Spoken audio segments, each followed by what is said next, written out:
Live here just a second. Hey, this is Rod Puzey at the RoadFS Detail Memoirs booth here at Mobile Tech Expo 2023. Excited to be here. Yeah, and I got Brad Nordby with me, and Brad is on the IDA's Marcom committee because you're like a social media god. Oh, so thank let's you for talk that. about your business to start with. You're out of Florida, but originally you're from the other side of the world in California. So tell us like your story of how you got from where you were to where you are. Yeah, can't complain. Coast to coast, California to Florida. I'm definitely happy to be in Tampa, especially with the opportunity of shows like this. It just so happens MTE is landing here in Orlando, which just helps me out a whole lot. Right.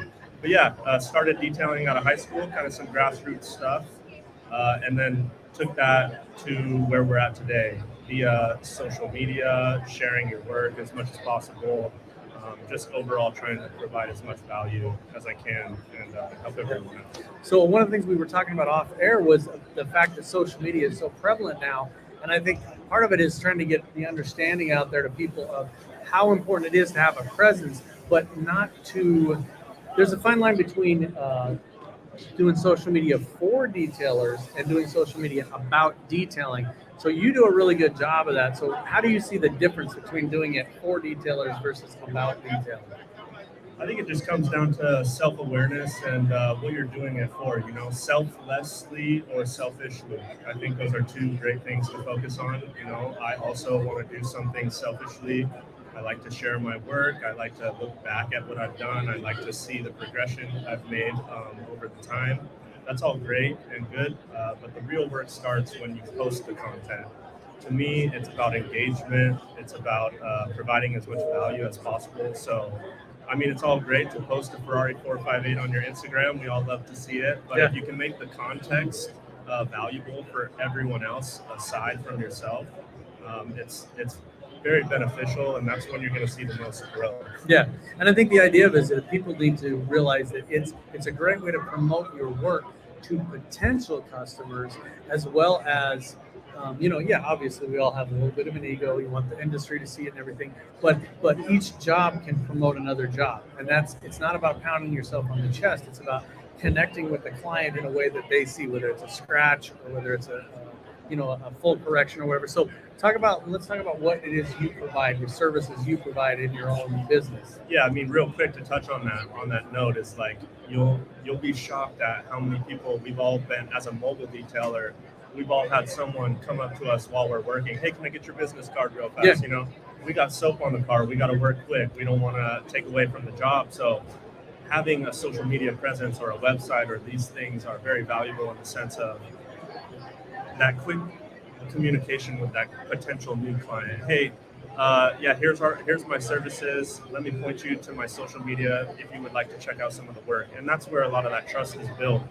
The job's almost even sold at that point. If you can point to your work, they can now go research the quality on their own time versus you having to sit there and convince. I'm not necessarily in the game of convincing anybody to work for.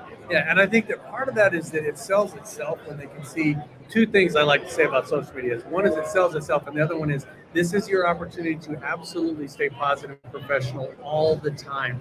You are selling yourself. And so if you're out on social media and you're doing things that are not selling yourself or your business, then you're detracting. So you're either doing one or the other. You're either selling yourself and your business, and it's a positive thing, or you are detracting. And you have to choose every single time you post what you're trying to do. Yeah. So let's talk about let's pretend we're throwing together a post, right? You and I are doing a car, and it's black Audi R8, really nice car. So the highlights, I'm gonna have my idea stuff. So number one, what would you post on that car? Let's say it started out with a bunch of swell marks, typical car wash victim. What are you going to post? Before and afters are right where my mind goes. Before and afters are great. We all know how nice it is to look at that and the results that we can get. But it's the context to that post that's very valuable. It's like, what are we going to say? Hey, here's the results of all my hard work. That's that ego boosting stuff. Yep. Versus you could use that same post and now use the context, the text form of it to showcase what products you use to achieve those results. The best methods to do it if you're in direct sunlight via mobile detailing. That stuff's gonna trickle down and help many other people in the industry. 20 plus other people are going to read that context, and not only are going to find benefit or value from that post, but possibly engage with you. And that's what it's all about to me. They might send you a DM, they might comment on your post, and then that's just going to build, create brand, create growth, create awareness. And now all of a sudden you're the person providing value and trying to help out. It's who I wish I had, not to say I don't have any, but I wish there were more of it when I was coming up in the detail industry 5, 6, 7 years ago, trying to get started on social media. No one wanted to share their secrets.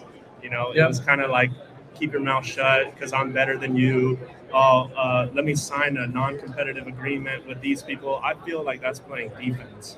I like the offense kind of stuff. And the thing is that I would absolutely do the same thing. And what I would mirror with that is you're taking the opportunity to, one, solidify your partnerships with your vendors. Hey, look, this is the pad and polish and machine that I'm using. Yeah. And then secondarily, we can help you to make your car look better. Some people don't even know that swirl marks are not just a sign of washing a car. And so now you're showing them, you're saying, hey, look, this is not right. We can help you with that. And we're not afraid to tackle a black car. I chose that one specifically for the example because everybody tends to shy away from black cars. Oh, they're a problem child. Well, they're just paint. They're no different than anything else. You just have to work them a little more because they do show more. But it kind of showcases both your talents, the products. It does give that it's no longer a secret what we're doing. Yeah. We know what we're doing, and we're going to show it. Hey, through 3 steps with this car or a single stage, or, I would post something like, I did a test spot here to fix this, and I was able to do it with a less intrusive. I didn't have to use a wool pad. I used a foam pad. You might be speaking over the heads of a client, but they're going to go, wow, I didn't even know that they did that. I didn't know they used a test spot. I didn't know that they tried something out before they went full-blown, most harsh thing in the world. So I like that attitude, and I like the fact that it's not ego-driven. You're showing a car. You may not even show till the 3rd or 4th picture that it's an Audi R8. It's just that it's a fender, it's a door, it's a mirror or something. And I like those kind of posts. The other thing that you're really good at is doing a little bit, kind of the showcasing some of the advantages of knowing social media. The methods. What it all takes everyone. Yeah. And then you highlight, I'm a certified detailer, I'm trained in this. Give yourself a little bit of accolades for doing the job and going above and beyond, which helps sell yourself anyway. So that is, social media 101. You're going to be positive. You're not going to get engaged in all the slamming and shaming and everything.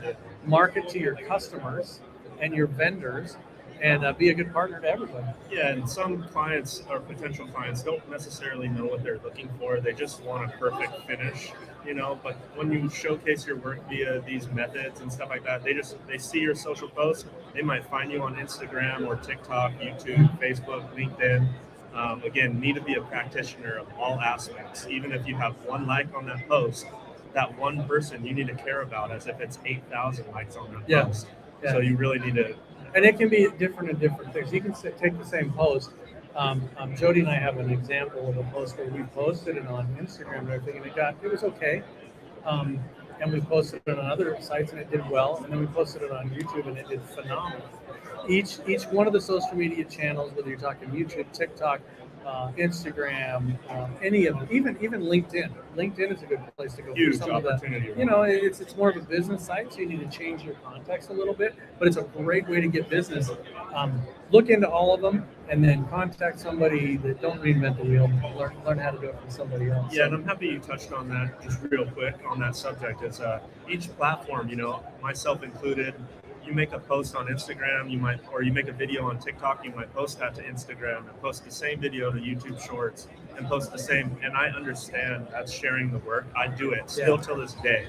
But to understand the mindset of the consumer on each platform, it's different. When you're on LinkedIn, you want to think business related, or you want to reach out to brands. It's a different mentality that the consumer has on each platform.